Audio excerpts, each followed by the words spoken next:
नमस्कार मित्रांनो, welcome to पिकेनी channel. तर ह्या व्हिडिओमध्ये आपण बघणार आहोत की जमीन मोजणी केल्यानंतर कोणते कागदपत्रे आपल्याला मिळतात। तसेच मित्रांनो, दुसरा प्रश्न असा आहे की जमीन मोजणीसाठी अर्ज केलेला आहे परंतु शेजारी त्या अर्जावर सह्या करत नाही, तर काय करावे। हे दोन प्रश्न आहेत, त्याची सविस्तर माहिती मी ह्या व्हिडिओमध्ये सांगणार आहे। तर मित्रांनो, जमीन मोजणी केल्यानंतर आपल्याला जमिनीची क प्रत मिळते आणि क प्रत कशी तपासायची, त्यामध्ये काय काय असते हे मी माझ्या चॅनलवरती व्हिडिओ अपलोड केलेला आहे, तुम्ही जाऊन बघू शकता। तर दुसरा प्रश्न असा आहे की जमीन मोजणीसाठी अर्ज केलेला आहे परंतु शेजारी त्या अर्जावर सह्या करत नाही, तर काय करावे। तर मित्रांनो, जर तुम्हाला जमीन मोजणीसाठी अर्ज करावाचा असेल तर जे 7/12 मध्ये त्या गट नंबरमध्ये किती अर्जदार आहेत, खातेदार आहेत, त्यांची सगळ्यांची सह्या लागते, त्यांची सगळ्यांची सहमती लागते। तर सहमती नसेल तर काय करावे, तर आपण बघूया पुढे की पहिली काय प्रथम स्टेप काय आहे, शेजाऱ्यांची चर्चा करावी। जे आपले शेजारी आहेत, जे आपले खातेदार आहेत, जे तयार नाहीत, त्यांच्याशी पहिला काय चर्चा करायची।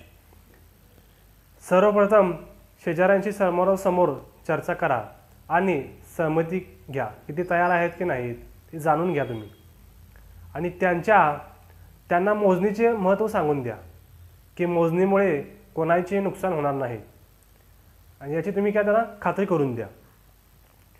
मोजणीच्या खर्चात वाटा देण्याची तयारी दर्शवा की तुम्ही पण थोडे पैसे द्या, मी पण थोडे पैसे देतो, आपण दोन्ही सहमतीने हे अर्ज करून आपले वादविवाद मिटवूया। त्यांना काही शंका असल्यास त्यांचे निरसन करण्याचा प्रयत्न करा की बाबा हे मोजणी केल्यामुळे तुमचा बी काय तोटा नाही आणि आमचा पण काही तोटा नाही, हे आपल्या जे खातेदार आहेत सगळ्यांचा काय फायदाच आहे। दुसरी स्टेप काय, जर चर्चेने हे जर होत नसेल तर दुसरी स्टेप काय, मध्यस्थी करून घ्या। म्हणजेच जर चर्चेतून मार्ग निघत नसेल तर जे गावचे सरपंच आहेत किंवा प्रतिष्ठित व्यक्ती आहेत, म्हणजे पोलीस पाटील असेल किंवा पुढारी असेल, यांच्याकडून मध्यस्थी करून घ्या। त्यांची मध्यस्थी शेजाऱ्यांची गैरसमज दूर करू शकते का, हे पण तुम्ही समजून घ्या। आणि जर हे पण होत नसेल तर तिसरा काय आहे, कायदेशीर सल्ला आहे।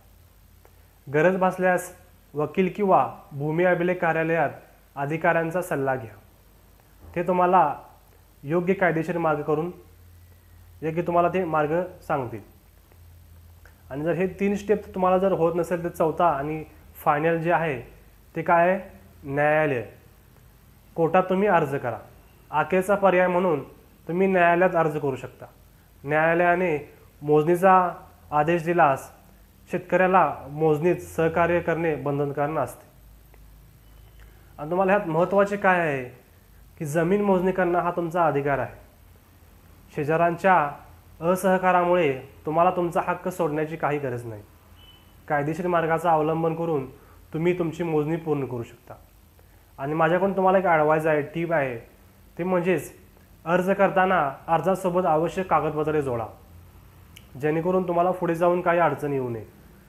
मोजणीच्या वेळी भूमी अभिलेख कार्यालयात अधिकाऱ्यांसोबत राहावा, त्यांना तुम्ही वहिवाट दाखवा, जुने नंबर दाखवा, आणि मोजणी झाल्यानंतर तुम्ही तुमच्या जमिनीची हद्द निश्चित करून घ्या व फिक्स करून घ्या आणि पूर्ण तुम्ही नंबर लावून घ्या आणि त्यांना पूर्ण तारेचे कंपाऊंड करून घ्या, जेणेकरून भविष्यात तुम्हाला तुमच्या मुलांना काही त्रास होणार नाही। तर जे मी सांगित असतो हे पूर्ण चर्चा करून पूर्ण माहिती घेऊन तुम्हाला हे व्हिडिओ बनवत असतो। हे प्रश्न माझ्या सबस्क्रायबरने विचारलेले होते, तुम्ही पण तुमचे काही अडचण असेल जमीन मोजणीबद्दल तुम्ही कमेंट बॉक्समध्ये विचारू शकता। आणखी काही प्रश्न असतील तुम्ही व्हॉट्सअपच्या थ्रू विचारू शकता। व्हॉट्सअप नंबर माझा चॅनलच्या डिस्क्रिप्शनमध्ये आहे, तुम्ही जाऊन तिथून घेऊ शकता। तर मित्रांनो, व्हिडिओ आवडला असेल तर नक्की लाईक करा, शेअर करा, सबस्क्राईब करा। तर भेटूया पुढच्या व्हिडिओमध्ये। थँक्यू सो मच मित्रांनो।